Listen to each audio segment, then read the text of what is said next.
Ito yung sinasabi natin eh. Kapag hindi nila nagustuhan ang sinasabi at ginagawa mo at kumontra ka sa gobyerno, regardless kung tama ang laban mo para sa bayan, abay ang aabutin mo kaso. Ayan. At ito na nga, General Torre, sinampahan ng kaso itong si Captain Dado. Okay. Ano ang ikinaso sa kanya? Ayan po, nakikita natin. Ayan. Inciting to sedition. At take note, ang penalty po dyan ay prison mayor.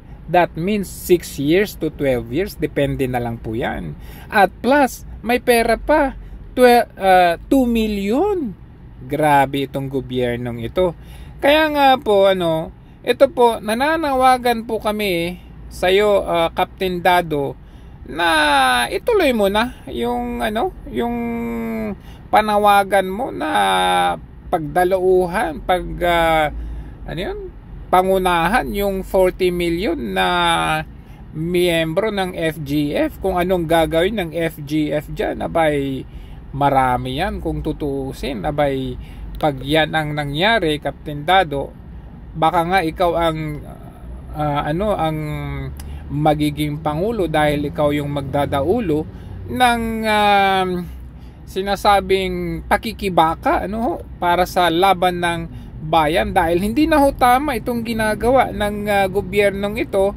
Ginagamitan tayo ng mga forces like itong si General Torre na barking dog or attack dog nila. Hindi pala barking dog, attack dog pala. Iabando namin ang pag-implement ng warrant of arrest kay Kibuloy before.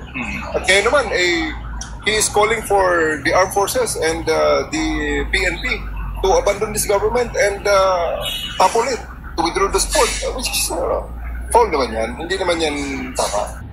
So ayan, Captain Dado, ayan, nakita naman natin kung paano nila ginagawa ang pagpipigil, pagsusupil sa karapatan ng taong bayan magsalita, iniisip nila na inciting to sedition nga po itong panawagan ninyo na yung pagdauluhan ng 40 million at yung pagpigil or manawagan or nananawagan sa mga AFP.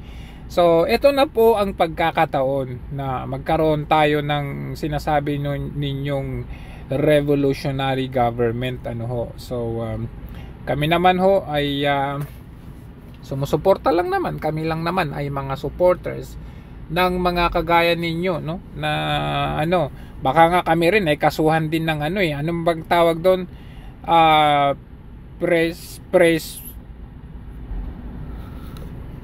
prison correctional ba yun, na parang yung participants o yung mga sumusuporta.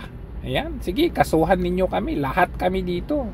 Yung 40 million kasuhan ninyo, tingnan lang natin ilan ba yung doon, prison correctional, 6 months to 6 years ata yun. Sige, good luck Pilipinas.